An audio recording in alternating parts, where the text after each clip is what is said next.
Salut tout le monde, c'est Amé. Aujourd'hui on se retrouve pour une toute nouvelle vidéo et dans cette vidéo les amis je vais vous raconter l'anecdote de mon accident. Donc ce qui s'est passé durant mon accident jusqu'à la fin de l'hôpital que je sois sorti. Mais avant ça n'oubliez pas de vous abonner, commenter, partager, ça me ferait extrêmement plaisir. Et puis, moi je vous souhaite un bon visionnage. Pour vous recontextualiser, on venait d'emménager dans notre nouvelle maison. Et une semaine après avoir emménagé, le mardi 11 avril 2023, à 14 h, je tourne la vidéo de cons dans un jeu d'horreur. Wow, c'est quoi ça?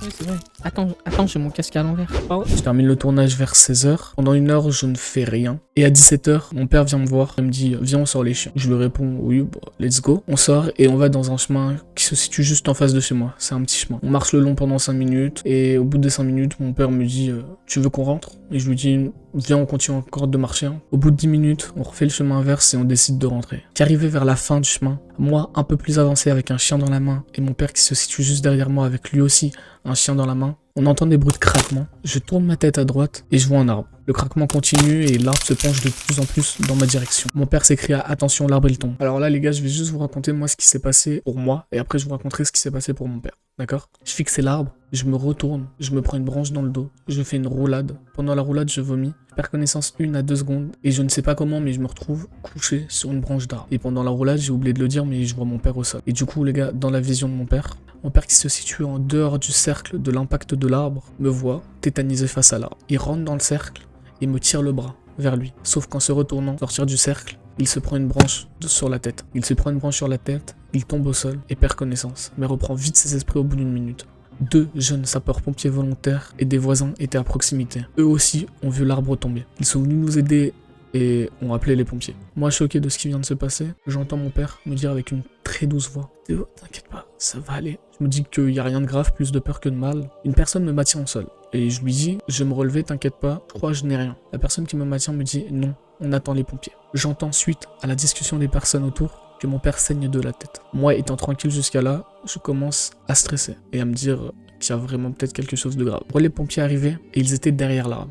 Ils étaient obligés de couper les branches pour passer. Ils coupent une branche qui est devant moi et quand ils la coupent, je reçois toutes les écorces dans la gueule. Le pire, c'est que je ne pouvais même pas me les enlever car la personne qui me maintenait aussi les bras. Heureusement qu'il y avait une personne quand même pour dire « Attendez, il se prend peut-être tout dans la tronche, je voudrais peut-être lui mettre un truc dessus. » Donc ils m'ont envoyé une couverture de survie, ils ont coupé la branche. Ensuite les pompiers viennent me poser des questions du genre « Est-ce que ça va ?» Comment vous dire que je viens de me prendre un arbre dessus? Donc la question d'est-ce que ça va, c'est un peu con, non?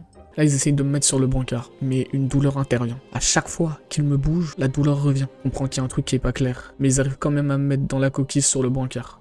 Ils me transportent jusqu'au camion de pompiers, et une fois dedans, ma mère revient. On pleure, ils n'arrêtent pas de me dire « Ça va aller, ça va aller ». J'étais sans émotion, et je faisais oui de la tête. Ma mère descend du camion, et je leur demande où est mon père.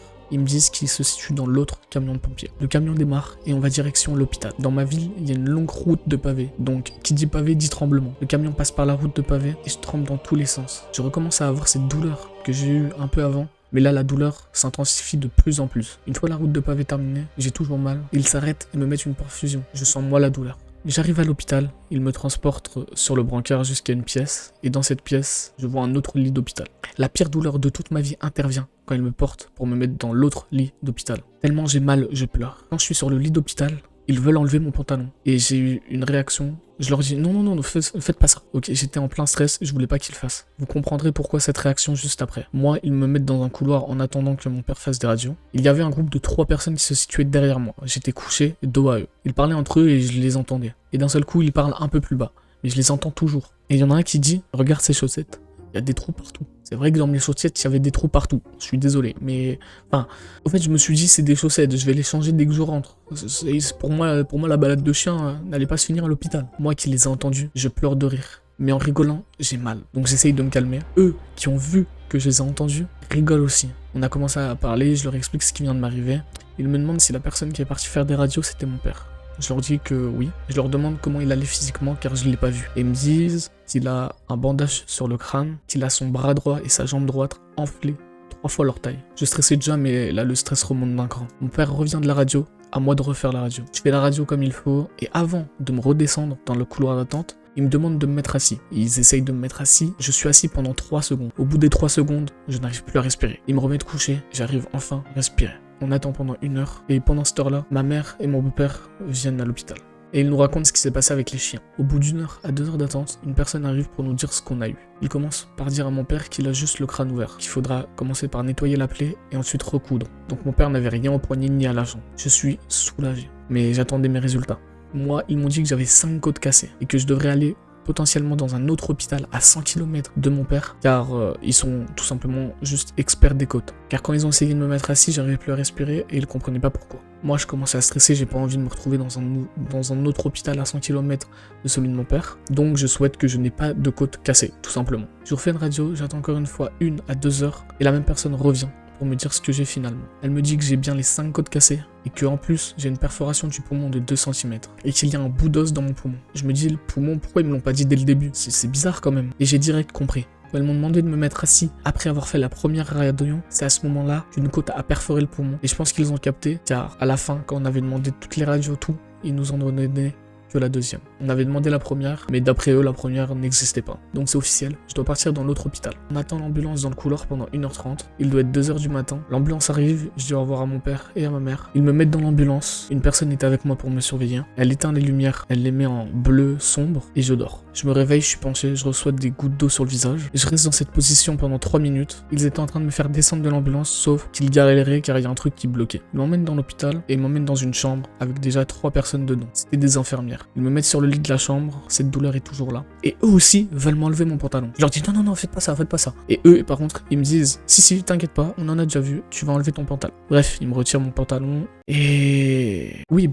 les gars, oui, j'avais un trou dans le caleçon. Bref, j'avais un trou dans le caleçon. Je me suis dit...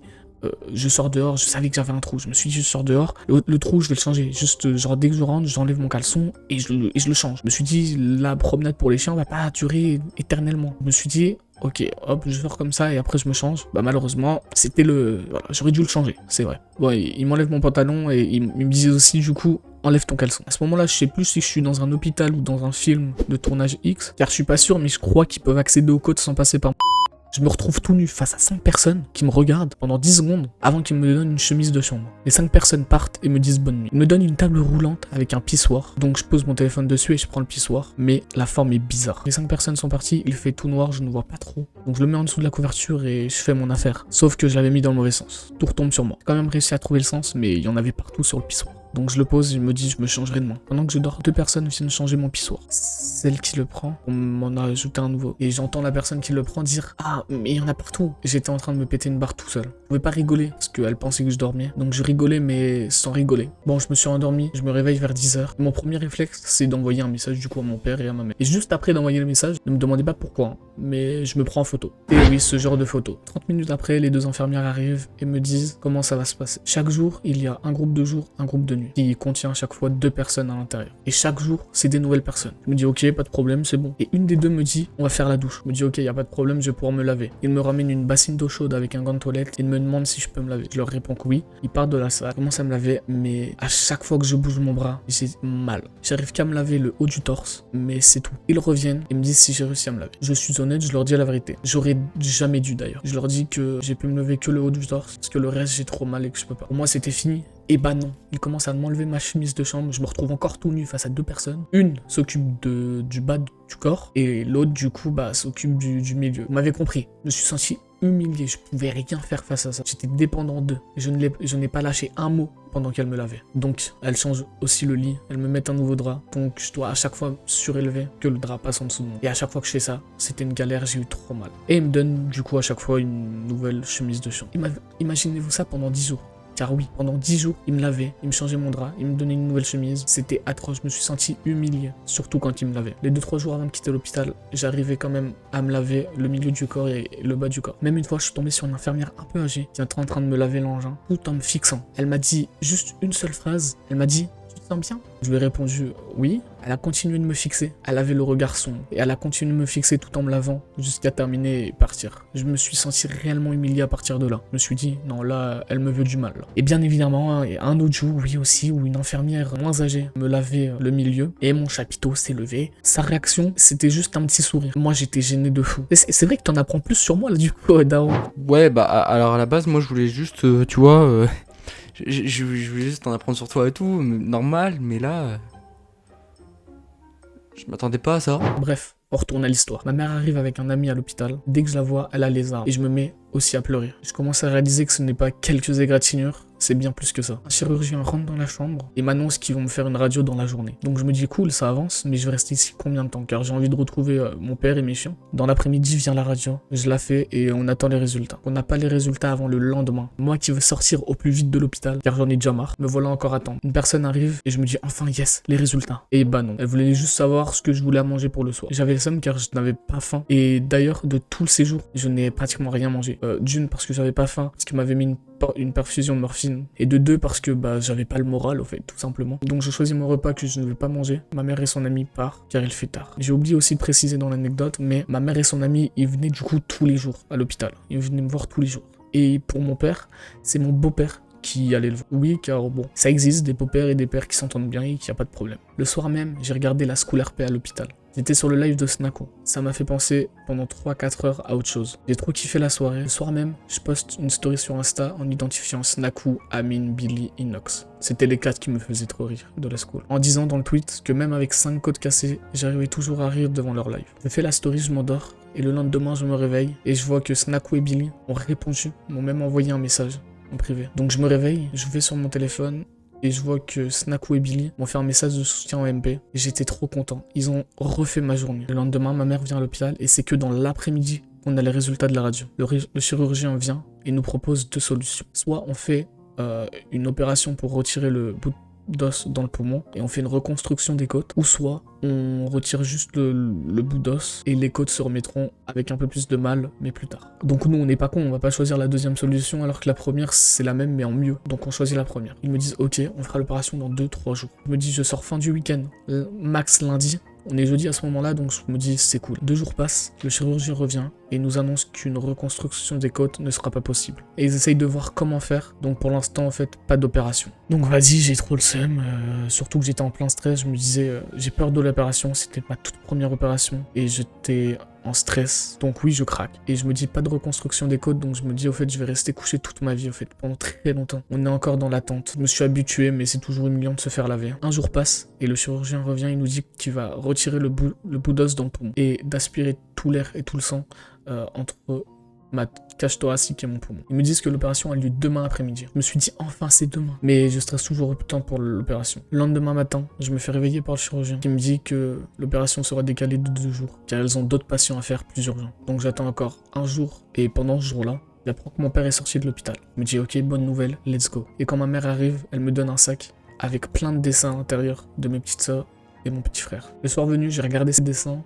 et je vous avoue, j'ai lâché une larme. Je profite aussi de cette journée pour avouer des choses à ma mère. Je me suis dit j'ai des côtes cassées, elle va pas pouvoir me frapper, donc bénef. Je lui avoue, j'ai déjà fumé chez elle, mais je lui dis aussitôt que c'était juste dégueulasse et que jamais je retoucherai à ça. Je lui avoue aussi que j'ai déjà failli faire ma première fois en 5e à la piscine sans protection. Ça va en vrai, elle l'a bien pris mais elle était choquée et elle a même rigolé. Bref, le jour passe et je me dis allez, c'est quoi l'excuse d'aujourd'hui? Sortez-moi la nouvelle excuse, comme ça je fais pas l'opération, on la repousse encore une fois parce que ça me saoulait, vraiment ça me saoulait. Il me dit que cet après-midi, à 13h, a lieu l'opération. Je craque émotionnellement parce que j'ai fait une chose en fait, que j'aurais pas dû faire. C'est que j'ai regardé sur internet des vidéos d'opérations qui se sont mal passées. Des gens qui se réveillent pendant l'opération, des gens qui ne se réveillent plus du tout, même après l'opération. Et comme c'était ma première opération, je stressais. Donc je suis content, mais avec beaucoup de stress. J'ai peur de pas me réveiller, j'ai peur de me réveiller, mais au cours de l'opération, je m'imagine toutes les scènes. Ma mère essaye de me rassurer, mais j'ai très peur. L'heure de l'opération approche. Ils me transportent jusqu'à la salle, me mettent sur la table d'opération et me mettent un masque qui recouvre mon nez et ma bouche. Et me demandent de compter jusqu'à 10. Alors j'ai compté jusqu'à 10, mais c'était plus 11-12. Je compte jusqu'à 10 et je m'endors. Je me réveille, je suis stone et j'ai 2 tuyaux dans le corps. Dès que je bouge, j'ai mal. D'après ma mère, on a une télécommande à l'hôpital, pour ceux qui le savent, où quand t'appuies, ça fait une alarme et bref, ils viennent dans ta chambre, les infirmières. Et cette télécommande, toutes les 15 minutes, je les appelais en leur disant j'ai mal. Mais en fait, ils pouvaient rien faire de plus, car ils m'avaient déjà mis de la morphine et tout. Bref, ma mère me prend la télécommande pour plus que j'appuie. Et 1 heure après, je me suis rendormi. Je me réveille 2 heures après, le chirurgien rentre et nous dit que c'est exactement ces 2 tuyaux. Il me dit que c'est des draps pour aspirer l'air et le sang, je crois, que j'ai entre le poumon et la cage thoracique. Peut-être que je me trompe, mais je crois que c'est ça. Pendant 2 jours, je garde les draps. Et pendant ces 2 jours, j'arrive de plus en plus à me mettre assis, tout seul. Je me dis c'est un bon début. Vient le jour où il faut retirer les tuyaux. Ils sont 3. Il y a 2 infirmières et un stagiaire. Le stagiaire change ma perfusion et me met une perfusion avec un produit qui est censé me faire voyager, d'après eux. Donc ils me mettent sur le côté et une infirmière me tient d'un côté, l'infirmière est derrière pour retirer les tuyaux et le stagiaire, je sais pas où il est. Enfin, il est dans la pièce. Et quand elle me retire le premier tuyau, j'ai l'impression elle m'enlève tous les organes. J'ai trop mal. J'ai l'impression elle m'enlève tous les organes. Moins mal quand il me portait le premier hôpital, mais j'ai l'impression elle m'enlève tous mes organes. J'ai l'impression elle m'a retiré mon âme. Et je lui dis à celle qui me tient que j'ai mal. Et elle comprend pas pourquoi, parce que normalement je devrais pas avoir mal. Elle regarde la perfusion et le stagiaire a oublié de faire un clip que le produit aille dans mon sang. Donc bon, je suis désolé, mais le stagiaire, t'es sacrément... Parce que frérot, moi j'ai souffert du coup. Mais bref, ils ont activé le clip, ils ont retiré le deuxième tuyau. J'ai senti quand même un petit peu, mais moins. Et bref, ils me désinfectent la plaie, tout, ils me mettent un pansement. Et ils éteignent, et ils me mettent dans le noir. Et honnêtement, le produit, c'est pas comme de la morphine, ça m'a pas endormi. Je vous promets, le produit, ça m'a fait voyager.